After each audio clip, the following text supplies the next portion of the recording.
داری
با بچه من چی کار میکنی؟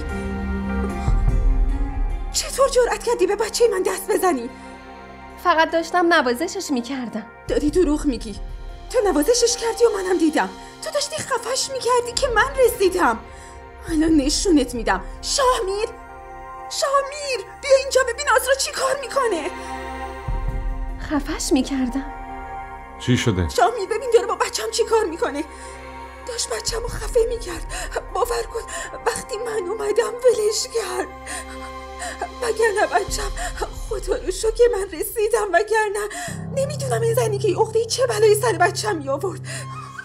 شاهمیر باور کن که من فقط داشتم نگاش میکردم، نازش میکردم. من مثل گل خوشبو بود. من هیچ وقت اونو خفه نمیکنم. نه شاهمیر داره دروغ میگه.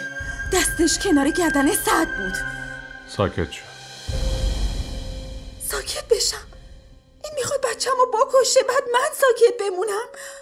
آره ساکت بمون، چون من خوب میدونم که اون هر کاری هم بکنه ولی به تو یا سعد هیچ آسیبی نمیرسونه.